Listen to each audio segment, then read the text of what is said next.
Hey, you guys, good morning, afternoon, evening, wherever you are in the world. It is so awesome to be back with you live. I was off on a little road trip last week. I hope you got a chance to see that video.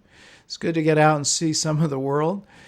And we're back with a really special show, but I want to welcome some of you guys. So, hey, Kevin, we talked yesterday. Good talking to you. Pahubu, namaste. I'm sorry I'm messing up your name. Jared from Chicagoland, always good to have you here. And that photo guy, we talked too. Hey, it's so cool that and Joe. It's great that I'm getting a chance to actually chat with you guys, and I really learned a lot. I'm actually thrilled to be in connection with you on the phone, not just via YouTube. So that's really been great. All right. Well, listen, we've got a really special show. I'm super excited about this, so I don't want to chat here too long, but I want to let you know, first of all, I'm Marc Silber. I'm a photographer and an author in Carmel, California, and we have a special episode, and it is brought to you by our friends at DxO who make the Nic 3 collection. It's a famous plug-in suite. You're going to learn all about it today, later in the show. Now, if you've read my book, Advancing Your Photography, you know that I'm a fan of the Nic collection. I've been using it for years. DxO, who makes the Nic collection, has a special offer we're going to provide you so you can dive right in after the show.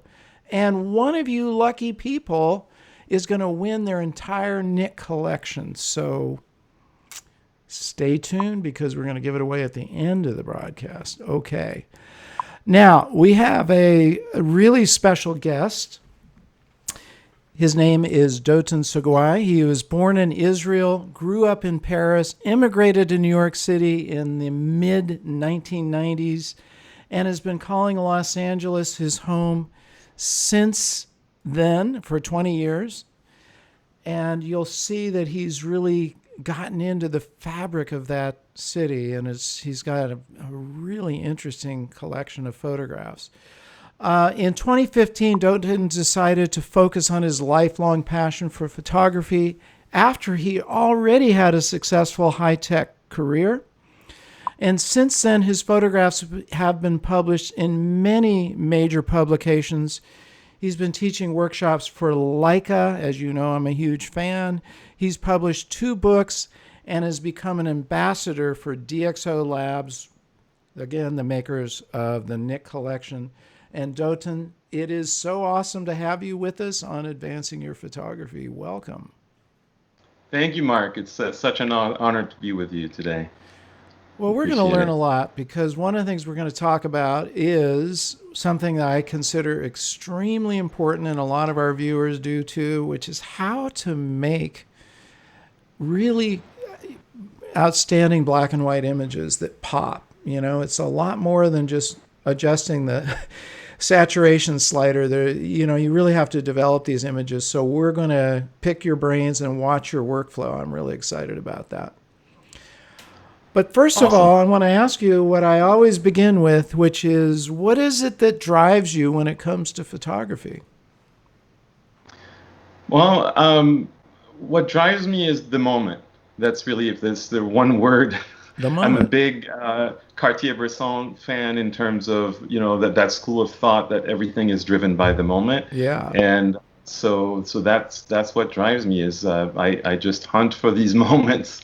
And I've, developed a technique and a methodology to try to, have the best chances of finding them and then capturing them. So well, let's talk about it. I have your screen open here to this amazing picture of the young child with the snake. There's a lot going on in this image. Guys with doing some exercise stuff. Tell us what's going on, and you do have a moment here for sure. There's obviously a lot happening that you kind of orchestrated all at once, it looks like. Yeah, so I mean, and that's a moment is really what I'm looking for, but juxtaposed moments is like the holy grail for me. And I adore the work of people like Alex Webb for that reason, is that ability to capture juxtaposed moments. Yeah. It's a tough thing to do, but when you do it, it's just such a high to be able to get that and to kind of immortalize those scenes that have um, a lot of components to them. And like you said, there's a lot to look at, and that's really what I strive for in a picture, is to provide not just a little snack to people, but really a whole meal where Yeah. you can go around and around, and the eye can just kind of get lost in that picture and never get tired of looking at it. It's So, and something we've yeah. talked about before with past guests is that you have essentially many photographs within one photograph.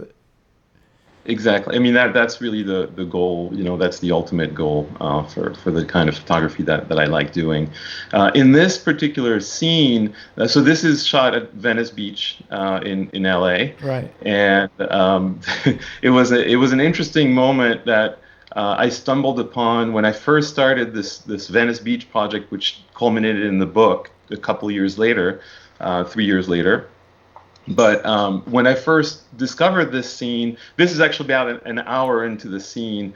I stayed with it for quite some time because there was just so much going on there. Yeah. But what was happening is this surreal moment that is kind of the only in Venice kind of thing, where you had this mom and her child with those two giant boas, and just playing with them in the sand, Oh, and I there's two. approached I them. didn't even see the other one. Right. Yep. Yeah, there's another one that's kind of like going like it's in the sand, going towards that woman on the sand who's actually the mom, Okay. and she's in this. I can just show quickly. This is her, Oh, and she's wow. on the cover of a book called Venice Beach.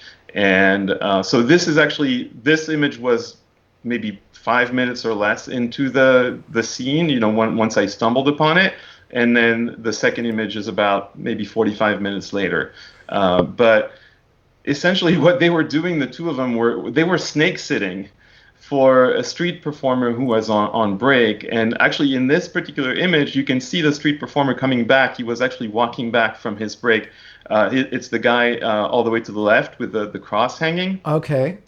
And I actually didn't know he was the owner at that point because he was just coming back and I had not seen him before. So well, they were, for that whole 45-minute thing, they were basically snake sitting those snakes. And I engaged in conversation with her from the beginning because sometimes I like to shoot things completely candid where people don't even know I'm there. But in cases like this, where I know I'm going to have to spend the time to really capture the high moments, there is no alternative to introducing yourself, because otherwise it gets weird very, very quickly. Yeah.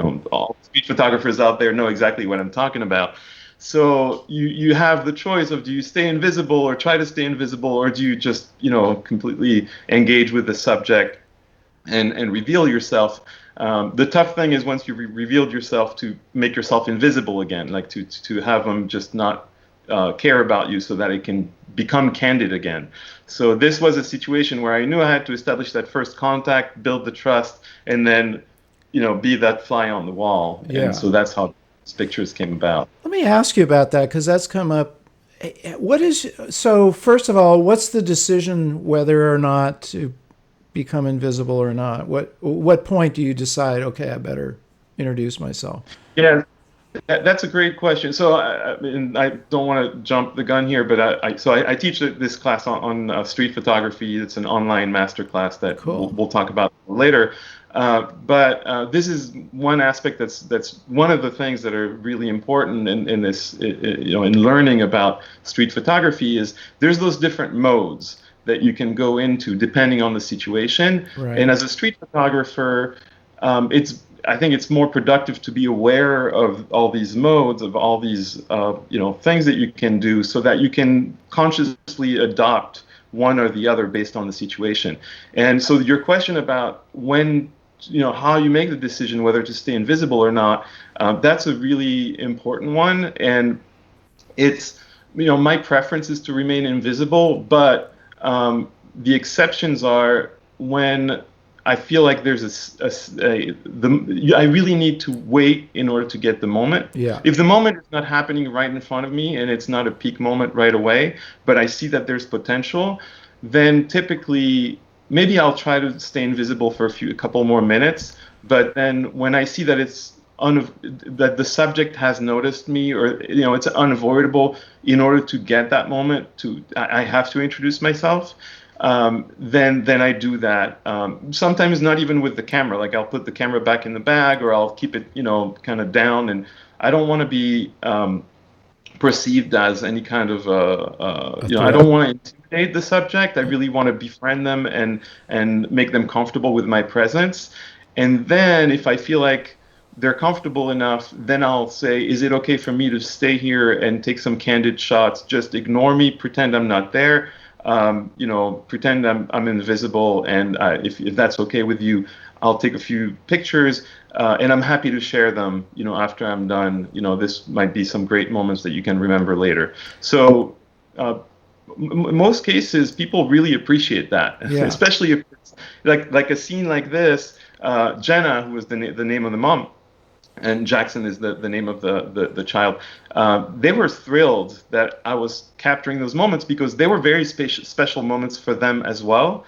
And they weren't, they were pretty sure that nobody was going to be there to witness them or document them. So for me to be there and be able to take those photos, they were thrilled to let me stay there and be that fly on the wall, I love it. which is often the case, Really So good advice too about, basically, I mean, that's the first time I've heard this is, these different modes that you can be in. I think that's something we can all practice and go, okay, I'm moving from stealth mode to I'm going to reveal myself, and you kind of consciously think that. right, That's right, really good absolutely. advice. Let's see some more in this series. Yeah, absolutely. And just to give you a little bit of background behind the Wow. advice, I come, as you mentioned in the introduction, I come from a business and high tech background. Yeah. And so the way I was trained, I was a computer science major and so on. I have a master's in computer science. My brain works in a way that everything can be dissected into some sort of methodology. And I've been in the photo world for a long time, as just as a hobby, and but I've always kind of looked for advice from the master photographers, street documentary photographers, photojournalists, about how to go, what is the methodology? How do you do it? And Yeah. by and large, I think the consensus when you hear what they have to say is, a little fuzzy in terms of, oh, you know it when you see it, Yeah. or you just have to practice a lot and it will come to you. And I was just so frustrated by that because I felt like there has to be more to it in terms of a process that you can follow in order to get good results. And that's what I've been trying to distill. Basically, I've been trying to like take my own experience and how I shoot even the subconscious stuff that I do, and sort of have a little bit of an analysis of that and try to bottle it up for my students so that they can replicate it. That's really Because great. That's really that's good to the know. And you're absolutely spot on. The fuzziness doesn't really help anybody, right? Well, it does in a way because it keeps those famous photographers sort of on a pedestal. Like they look like geniuses, so it does help them in a Sure. way. But I think it's I what I get a kick out of is when I see one of my students go from mediocre images to like really stunning stuff that I wish I had shot myself. That's when I really feel like I'm making a difference That's in awesome. Well, the experience. layering you've got, again, you've got several photographs going on at once in different layers, which is really powerful. It gives a lot of dimension. Thank It's, you. Yeah, so this picture is also one of the early ones from that Venice project, and it was actually it won. I think it was one of the finalists for National Geographic Traveler Photographer of the Year award. It was the only wow. black and white. They had like 11 pictures, and that was in 2016. And so this is also at Venice Beach, which is my favorite shooting spot here. And again, yeah, you're right. Layered Yeah. geometry. This is textbook Cartier-Bresson. Cartier-Bresson loves Uh, geometry, loves layers. and not by accident. I mean, I study his work, and I love he's been such an inspiration, Yeah. obviously. But yeah, these images, I mean, they require a little bit of luck, obviously. In this case, I was not even looking through the viewfinder because I don't know if you can see in the background, there's that fence around this gym, this an Oh outdoor yeah. gym that's very, Uh-huh. uh, and so there's that rusty fence that has very tight, bars around it, and I really needed the low angle to capture the juxtaposition of the two bodybuilders, and I couldn't get it behind that fence because by lowering the camera, I had the bars of the fence in front of me. So I had to kind of hunch over the fence, like, and put Oh. the camera down, which meant I couldn't look through the viewfinder, and I had to kind of aim the best I could while sort of timing the moment to get this result. So I took a couple of shots, and luckily one of them worked out, and it was at the peak moment, and so What was this. your lens? Do you remember? So that's a great question because Yeah. that's the important part. It's impossible to do this kind of stuff with a zoom, or with, if you constantly change lenses. I shoot only with a 35 millimeter prime, which means I Ah. really know I have sort of engraved in my head exactly the angle that I get from it and Mm-hmm. what distance gets me, how much is in the frame and how the frame is going to look like. So that meant in this picture, I didn't have to look through the viewfinder to really have a sense of what that was going to look like, because I only used the 35 on that camera. So you only that's it. You shoot with That's it. 35.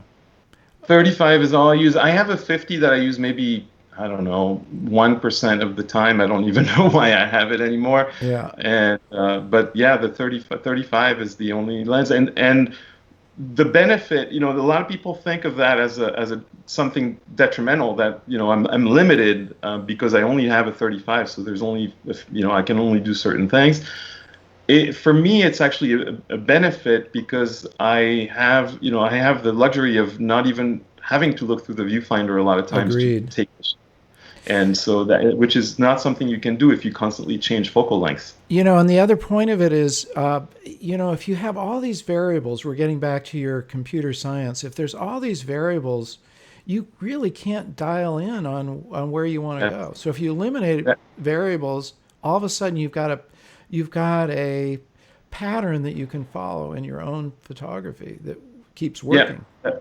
that is spot on. That's the yes. That's the other thing is, to me, when you first ask me what drives me, it's the moment, and so I try to get everything out of the way that gets me to that moment. Yeah, So I shoot manual. Another thing that people might consider a limitation is manual focusing, and I shoot manual focus because it gets one more thing out of the equation.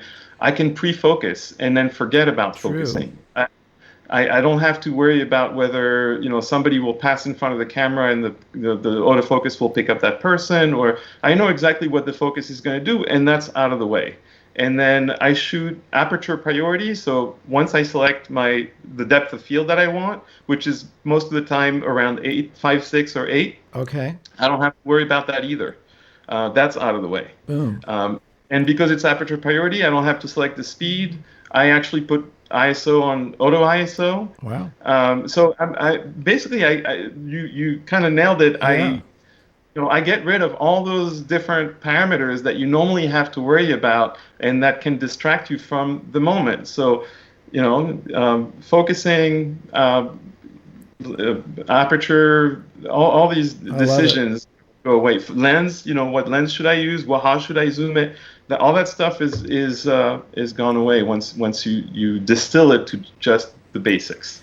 You're preaching from the same book that I always, it's like people, unfortunately, I think it's one of the biggest traps of photography is adding numerous variables. What camera, what lens, what zoom, what this, Right.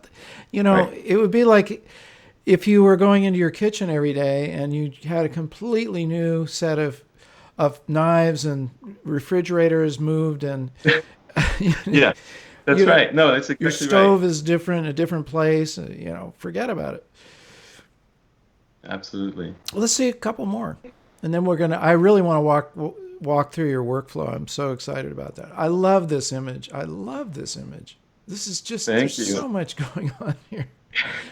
Tell me what's So happening. yeah, this is one of my favorite ones of the that Venice Beach series as well. I think it's the last one that of that series that I selected for the show. But this is where my street photography sometimes kind of delves into documentary mode, and that's what I love doing is going in between the two, because street really can get you into documentary if Yeah. you just if you dig enough and if you make enough of a contact with the subject. So this group of hippies essentially who were some of them are homeless, living on the beach in Venice Beach. Others were just passing through in this van.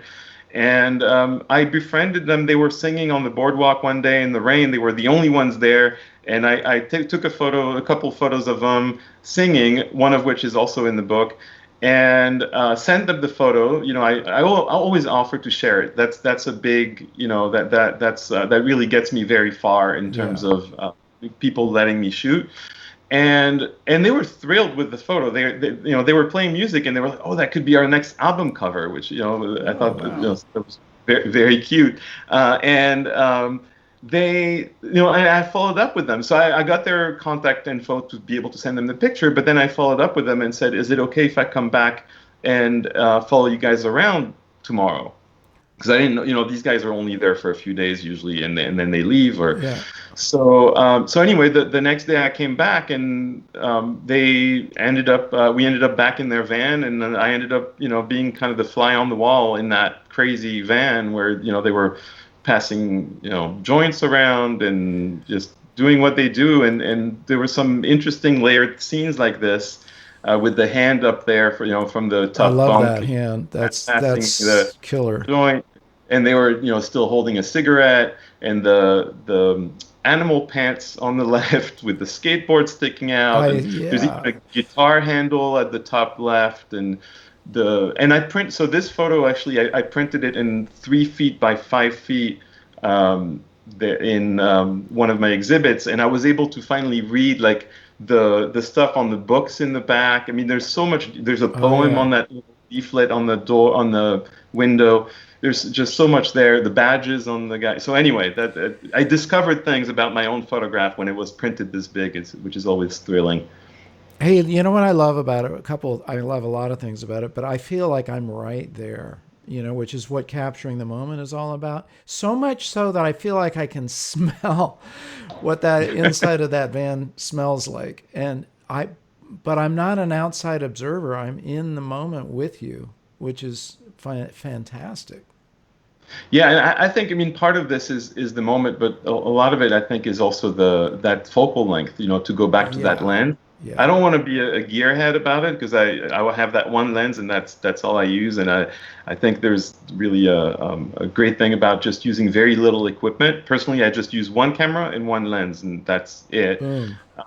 And but the wide angle, whether you choose a 28 or 35, whatever your angle is, once you find it, and for me that's the 35, you can really get, as long as it's a wide angle, you can get that sort of, and you get close enough, you Yeah. can get that intimacy that you sense in this photo That's the comes I through. think that's the secret sauce right there, Dotan. It's the 35 wide angle, but getting up close gives you that Right, intimate feeling. right, right. Absolutely. Yeah. Some people get it with a 28, some people prefer a 50. But I really, when people start my street class, they come from, from using Zooms or telephotos sometimes. And the first thing I try to do is to like anchor them to, here's, street photography in my book anyway cannot be done with a telephoto. You have to Yeah. get close. You have to get, as uncomfortable as it feels. And I teach them all about like, getting close to strangers and approaching strangers, photographing strangers and getting comfortable with that. but there's no substitute. You can't be on the other Yeah, side of the street with a 200 millimeter lens and hope to get something that's going to feel like this. You know, exactly. No way. Let's look at one more and then dive into your sure, processing. sure. So this is from Cuba. So Wait a I did minute. a little This bit can't of be you. This is color. yeah, I know, right? So this is a big departure. So when I got to Cuba, I actually had this is one of the rare times that I had two cameras, and one was my monochrome that I was finishing up my Venice Beach series with, and I had been so tempted that I got the at the time it was the Leica 240, the M240, which is their color version, Yeah. and I was shooting both, and I brought both with me to Cuba, and not knowing exactly what to expect because I had never been before. And as soon as I got to the airport, I saw so much color just coming at me from everywhere. I Exactly. just decided I could not shoot the monochrome there, so I shot that entire series in color. I love this image. And again, boom, layers. I mean, how you timed it where your guy This driving is turning his head while the girl is looking back. I mean, that's brilliant. And we see him in the rearview mirror too. That's right. incredible. So some of these photos, some of them that we saw were totally just, spur of the moment, just reacting to what I was seeing. In Yeah. this case, there was some pre-visualization involved. This is a picture I kind of had in my head. I wasn't sure what was going to be in that background layer, and Yeah. actually, there's a third layer. If you can see through the windshield of the other car, you can see there's a light tower. Oh There's yeah. the fort at the that's like a famous Cuban Havana landmark. But my goal with this, I hired this guy to drive me around, and they have those old cars and I picked the car because I Yeah. liked the dash, and I figured that would look good in a photo, and I liked that he was wearing a hat and everything. So part of it was, I kind of set the scene that way because I was looking for this kind of shot, but then I wasn't sure what was going to be in my second layer. And I actually didn't get anything. Like it was about to be the end of the ride. He was actually bringing me back to the parking lot, and I was kind of, I was like, oh my God, I paid all this money to like, I have nothing. And then he saw one of his buddies in his rearview mirror, and he started like honking. And as the guy was passing Oh. him, he kept honking. And so I guess the passengers of that other car must have Yeah. wondered like what is going on. And then so that's when she turned around, and it was like, oh my God. So I have like three or four shots as the car passed ours, and so this is my favorite. That's But brilliant. I had pre-visualized. I wanted him in the rearview mirror, and so I knew what I was doing there. I just didn't know what moment I was going to get in that second layer, and then this Yeah. moment happened, and so it was half preparation and half luck, I would say. And Fantastic. Well, luck favors the prepared photographer, is what Ansel Adams said. So uh, you were prepared. uh, All right, let's. I love it. I want to find out about your. I want to know the secrets of your processing. So let's switch into that. sure. Is this the image we're going to Yeah. look at? So let me. So if we're processing, I prepared something else. Yeah. And Yeah. there we go. So Okay, so you're going to walk us through your workflow. absolutely. So yeah. So this is another image from Venice, from a muscle beach contest, Yeah. bodybuilding contest, and this guy was dressed up as Batman, which I had never seen in a bodybuilding contest. I shot this contest maybe four times, Wow. and it's rare to see those characters, but when they pop up, you're like, I'm sticking with this guy the whole time and Wow. see what I can get. And I didn't really envision this, him waiting for the bathroom, which was bound to happen at some point because it's like a day-long contest. Right. But when I saw him headed there, I was like, oh my God, there's a picture there. But I need to have all these elements in it to make sure people understand that he's going to the bathroom. So I have the little bathroom sign. Like I was very Oh careful yeah. about my framing and everything. But anyway, so we're gonna jump into the processing of this. This is an image I really like it in color. I could process it in color as much as in black and white. But today Yep. we're gonna just watch the black and white Okay. version. So typically, the first thing I do when I look at a picture like this is to look at the exposure. Before I even go into Nik Silver Effects, into the plugin, I look at the exposure in Lightroom and I look at my histogram and does it look like it's covering, there's nothing. So I'm going to go into develop mode, and in develop mode, I'm getting my histogram and I can hit those little triangles. A lot Yeah. of people don't see those triangles, but what they do is they tell you if there's anything that's underexposed or overexposed. So here you can see there's a little bit of a blue area here. That Uh-huh. means this is completely lost in the blacks. And I don't see any red on here, which means Yeah. nothing's overexposed. So Yeah. this, I mean, I don't really mind losing blacks like under that trailer right Yeah, here. So exactly. I'm fine with that. And there's nothing overexposed. So in this particular case, I don't really need to adjust the exposure before going to silver effects. But if often I do, especially with the monochrome, I underexpose images on purpose. So in Lightroom, I would bring them back slightly so that I have a proper histogram before going into Nik. Good That's just point. part of my process. I just Yeah. wanted to point that out here before we go in there. So here I would just jump right into Silver Effects. And all right. This will momentarily open. So it's preparing the file for editing. I mean, one of the things I love about working with the Nick collection is that you can just hit that edit in and you switch right over from Lightroom or Photoshop into the collection. Yeah, no, it's Super that's really handy. it is. And with the latest version of the Nick collection, they added something that I was. It's funny because I had a meeting with them about a year ago, and they asked me like what. Not even a year ago, actually. It was like 9 months ago. They asked me what is the number one thing I would want from the next version of Nick, and I told them I would love to go back into an image that I've already processed with Oh Nick yeah, and change things. And totally. they added it, which I was I know. was blown away that they added it so fast.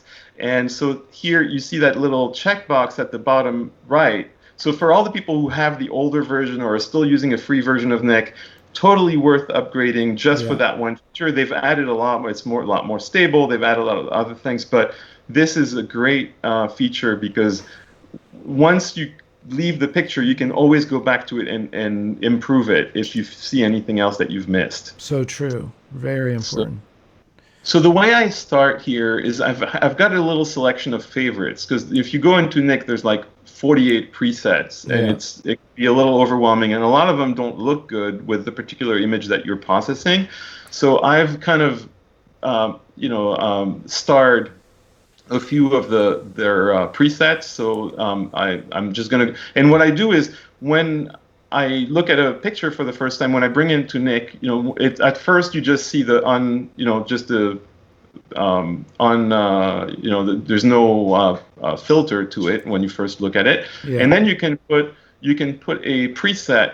You can pre-visualize different presets. So that's Yeah. what I do is I've pre-visualized my image with the presets and decide which one not just to use as a preset, but to use as a starting point. Mm-hmm.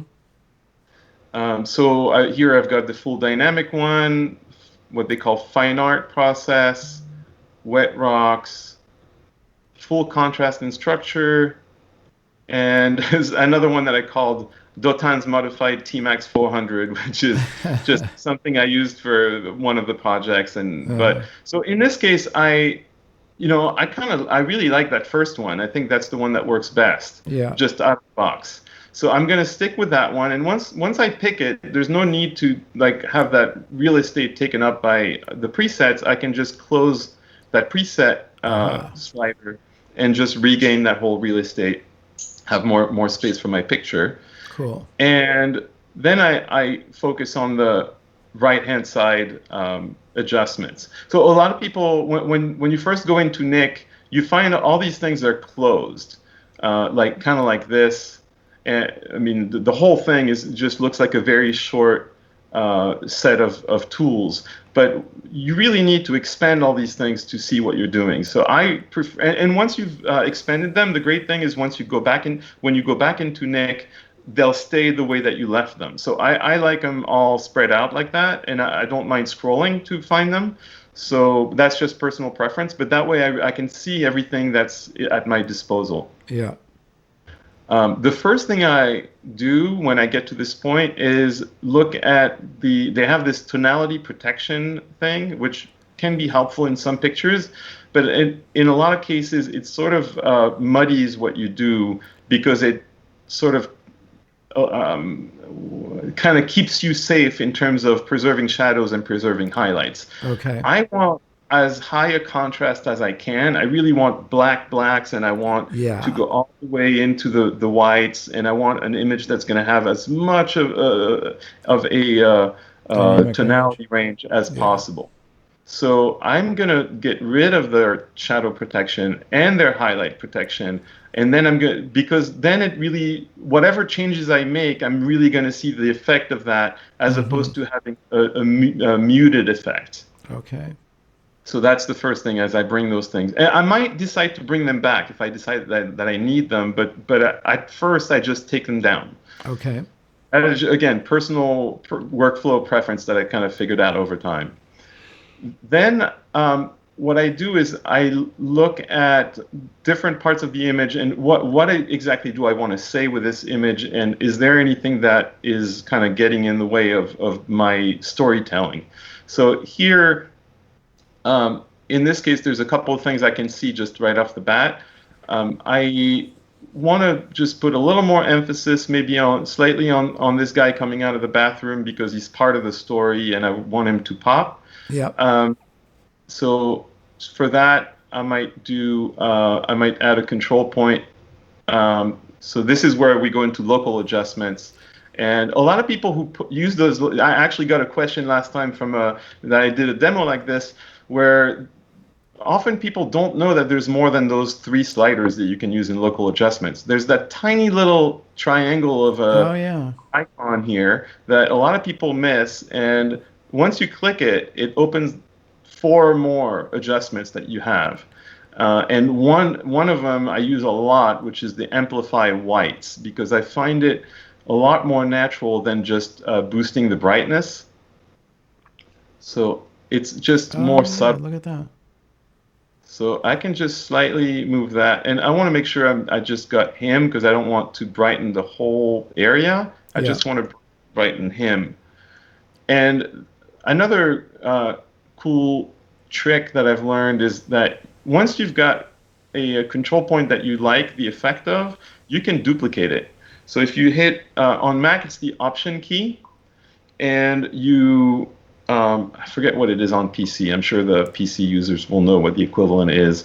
But you can then keep your key pressed while you move that point and move it to another area so that you can brighten another part of the body here in the same way, consistent with the top. So Cool.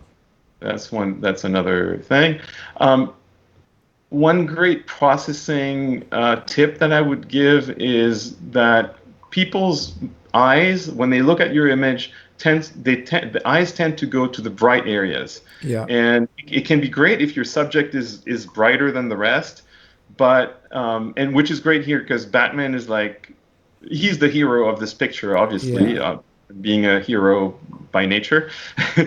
But he's surrounded with white space, which is perfect for drawing attention. And there's a great contrast because he's all in black and surrounded with white space, which is perfect, except that the white space is going into the corners, and I don't want my eye to go into the corners too much. Right. So I'm going to drop another point here, another control point in the corner, and have a little bit of sort of a vignetting effect by bringing down the brightness slightly. Okay. And I might want to make it very diffuse and broad, so I'm going to do that. And these are very subtle things, but once you can compare the before and after. Oh yeah. This is the unprocessed, just that's you probably would get this if you just, as you mentioned earlier, if you just pulled the saturation down. Yeah. uh, and then this is with Nick with their the preset, but then adding some of the stuff we're doing. The other bright spots, there's like a bright spot right at the bottom here on this guy's lower back, and I want to Oh yeah. take that down a little bit because it's distracting. When you have bright spots at the edges of your pictures, that's like a recipe for disaster because that means the eye of the viewer is going to go into those areas and you want the eye to stay in the picture. You're pulling them right out of the photo when you do that, when you leave that, rather than keeping them in. Yeah. Right, exactly, exactly. So there's another bright spot here at the bottom. I might just do that a little bit, bring that down a little tiny bit. Um, there's a bright spot on those stairs here. So I'm gonna just selectively just bring those make a little bit of a difference. This guy is bright, but I don't mind it too much because he's one of the characters and he's huge and he can he adds something and Yeah. with his and everything. There's a little. I want him to be an important part of the picture, so I'm not gonna bring him back too much.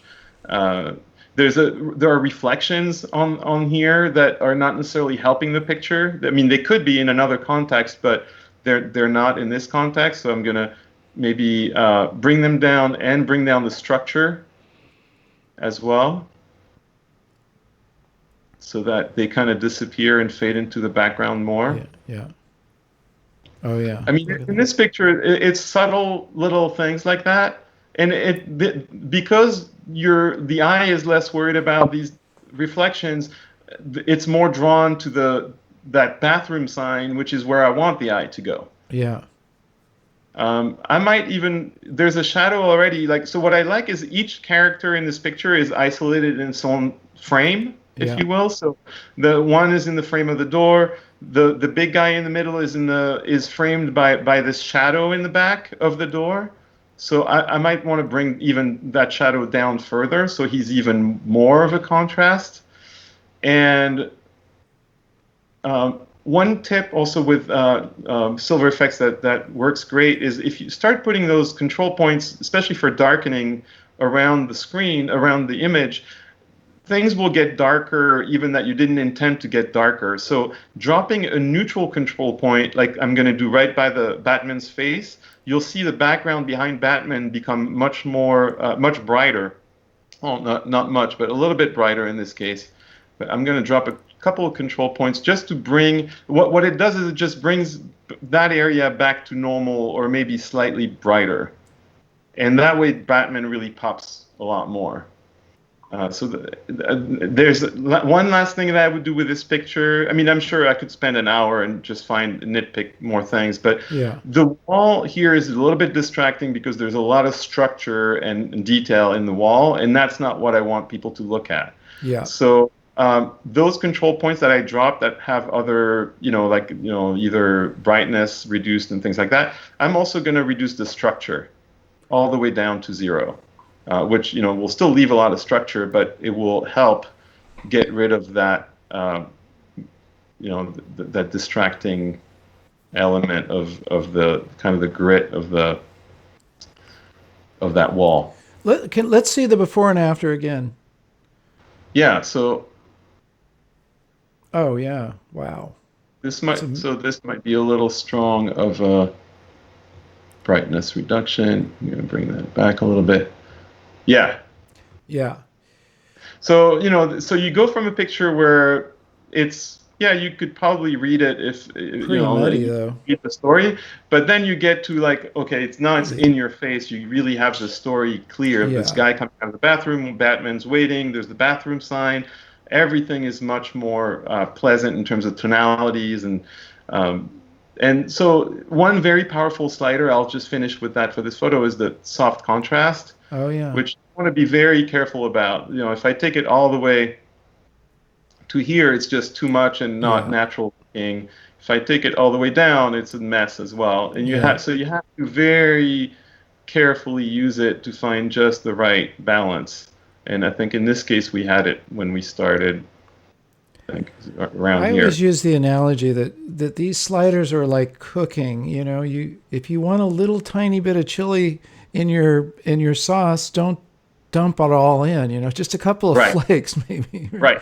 You can always add more. And I guess the beauty of this is, unlike cooking, you can add spice and then remove it. Exactly. You can That's the you can nice just, thing. and so it's easier that way. But so anyway, so once I'm happy with it, so in this new version again, I have this checkbox, and it says, save and edit later. It does result in larger files, but you don't do this with every single one of your photos. So Right. I'm okay having larger files for the photos that I process with this. Oh, one last thing. Sorry, there's always one more thing. Sure. I Always. like to check the zone system. They Oh give you yeah. that zone system where you can see and you can check whether you have things in every single zone. Isn't In that this case, cool? I see that I'm actually missing my zone 0. I don't see anything popping up when I hit 0. So I might want to darken the shadows just a little bit Mm-hmm. from here. And then, okay, now I have too much in the shadows. So I just kind of look at what gets me into zone 0, just so I get maximum contrast. Okay, I like this. And then same for zone 10. Those are really the two that I worry about the Yeah. most. I want maximum contrast. And I'm not, see, I have a little bit on the shoulder of the big guy when it comes to zone 9, but not 10. So I Yeah. might take my highlights and pull them a little bit just so I can step into that zone 10 and get at least a tiny bit in zone 10. I love that. I mean, for you guys who haven't read Ansel Adams, he was the master of the zone system, getting a pure white and a pure black in every image really makes it pop. So that's a very cool feature. So I'm going to save it. I mean, this is an image. I see still things that I would correct, like there's too Sure. much of a bright spot on the shoulder and so on. I'm going to save it for the purpose of this presentation. But I think what I wanted to go through, it wasn't about processing this picture. It was more about showing you different things that can be done with silver effects, and I think we've made that point. So now you have the color, Yeah. the original color version, and this is the black and white silver effects Awesome. uh, best. Let's dive into a few questions. One that came up a moment ago is the two. So you didn't try to get rid of it on the top left corner. You The two. Yeah, yeah I could.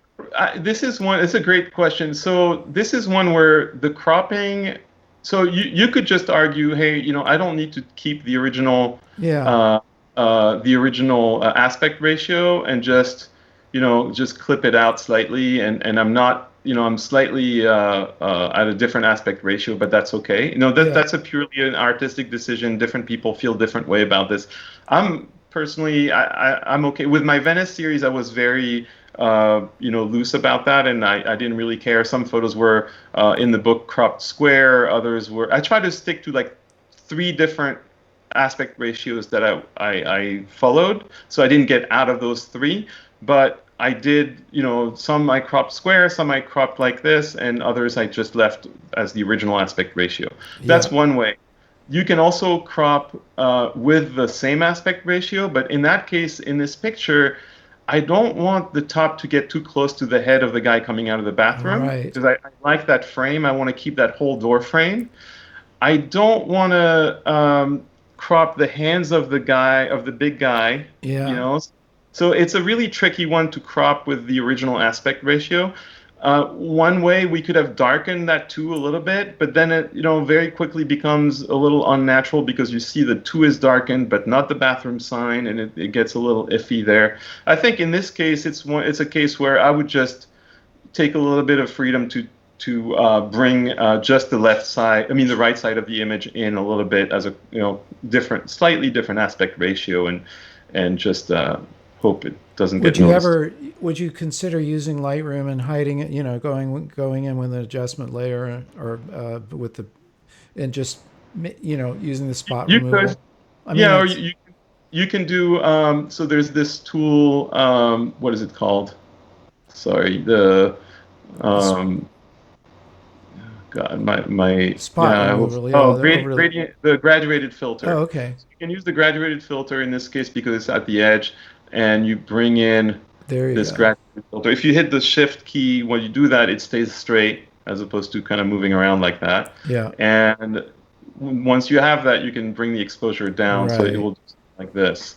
And it's gradual, so it doesn't look too, you know, so that's one way. But you're right that the corner of an image are really, really important, and you want to make sure that you've carefully thought about things that are on the corners and whether you want them to be as noticeable as they are. Yeah. Cool. Well, let's see if we have any other questions. So that was one about using the healing brush rather than cropping. We handled that. We have a hello from Israel, by the way. Shalom. Cool.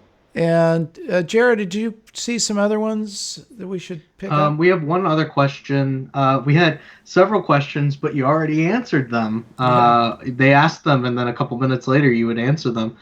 We have one from earlier in the show, though, about getting access for doing intimate documentary work.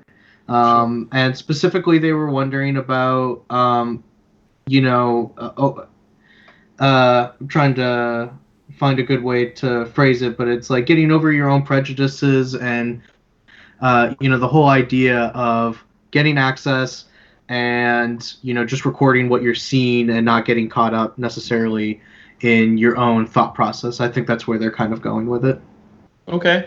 Yeah. So the last my last book that's actually coming out on September 1st. It's already been released in terms of in Europe, and then I had a Kickstarter, and I already shipped the copies for that. The book is available on my website. It's called Nowhere to Go But Everywhere. It's a documentary on a family that lives in a school bus, and that I I love met this in image. Venice. Yeah, and so this is one of the first images I made with them, and my project at the time was to document a whole bunch of different people living in vehicles because that's really become a thing in LA, and it's really hard to know. Some of these people are downright homeless, and this is the last place that they have. They've lost their home, they've lost their apartment, and they live in their car or in their van or in their RV. And but it also goes all the way to people who do this as a life choice and everything in between. So I was Mm-hmm. very curious to kind of document different people's lives that are in those different situations, and I bumped into this family who I ended up making the whole book about. I still want to pursue the project beyond that family, but the work with them was so I don't know, inspiring, and there's so many different layers to their story that my publisher and I felt compelled to just do a book just about them. So Mm-hmm. to answer the question about the documentary aspect, it's I think you have to do something that you're passionate about, that you really feel strongly about yourself. That's a subject that grabs you. It can't be something that just you feel is like sensational or will please people or is cool right now because it's in the news. It has to be something that you feel that's close to your heart. Otherwise, it's not going to feel heartfelt, and I don't think it's worth pursuing. Those are things that also take a long time. So in this case of this family, it was actually relatively short because they were only in LA for about 10 months, and I shot for the whole 10 months with them, on and off. Obviously, I wasn't there every day. But because these projects are so long, if you're not having fun doing them, and if you're not feeling compelled, for personal reasons to do them, you're going to lose interest. I mean, it's really hard to stay with a project that long. So And true. 10 months is kind of a minimum. It's not worth doing if you're not going to really enjoy the process and feel like it's a meaningful thing for you to do. So, that's part of it. And I think when you go into something in a very heartfelt way, the subject of the documentary feels it, and it's something you really have to be very natural and candid about, and that whole relationship gets built on trust and faith in each other and so on. And so I think to the extent you're going at it with this perspective and this kind of disposition, I think you end up with great results because the subjects have enough trust in you to let you into those intimate moments. Yeah. So that's what happened in this case, and this is also why I stuck with this one family, because I really had great access, and they were They were just happy to have me there, and we had a great relationship. We still And do. again, there's your 35 millimeter lens, the intimate feeling, and no one's distracted by you. They're just carrying on, and that's fantastic. We're getting this inside view here. Very Right. intimate. This is another one of them. Wow, look at that. Little messier, but they're all there. Wow, They're what all an in there, amazing shot that is. and they're Dotan, the we're going to moment. have you back. We have so much more to cover. We're going to, you're going to be coming back on this show, so you might as well be prepared for it. All right. That's Whenever you want, Mark, I'm always ready. I'm okay. always pleased to be on your show. Well, listen, this has been fantastic. Are there any final points you'd like to leave viewers with, either in terms of, you know, documentary or converting to black and white, or both? Um, No, I mean, I think we've talked a lot about a lot of the things. I actually do teach in my class, so I think you had that. If anything, I would just go through, give context because I've been talking about a couple of different books and cameras and things, and so I'm just going to quickly slide through a couple of things. So this Yeah. is what the Venice book looks like. This was published 2 years ago, and this is coming out in September, but it's already available on my website. And it's by the same publisher, by the way. I've been working with Kara Verlag, who's a fantastic German publisher. They're real craftspeople, where they know the bookmaking process, and I've learned so much from them. Mm, And each book is really more than a book. They design books so that they're really objects of art. And I cherish these books, and I buy other books from them as well, from other photographers that I love, and they really have a way to make beautiful, beautiful books that are more than just books. fantastic. This is what I shoot with, and just that this is 50 actually that's shown on there, but I shoot it with a 35, and this is my street photography class, and I think you've already shared the coupon and everything, but I just launched this in June. I'm adding modules to it. There's going to be 5 modules total. Each module, this is strictly about street photography, by the way, so this is not about photography in general. You kind of have to come to it with an understanding of photography and Right. technique, but this teaches you really how to find moments in the street, how to capture them, and with really a methodology behind it, not just you go and you see what Go out and happens shoot. and try to get it. I'm really into providing people with a roadmap to getting those results. Beautiful. We have all the links in there. We'll definitely have them in the description. Dotan, thanks again. This has been wonderful. I learned a lot myself. I'm going to try some of those new tools that you showed me, and Nick. That's fantastic. I'm so glad. We'll Thank have you. you back again for Yeah, I'm sure. a big fan of yours. Thank you. Okay. Uh, Well, listen, you guys, that once again, hey, wasn't that awesome? I am a big fan of black and white, and I'm a big fan of Leicas. I'm a big fan of using one lens, so everything he's saying is resonating with me. And I think you guys too, because you've been hearing some of these same things on AYP here for a while. So just want to remind you that you can get that 15% off on the Nick collection.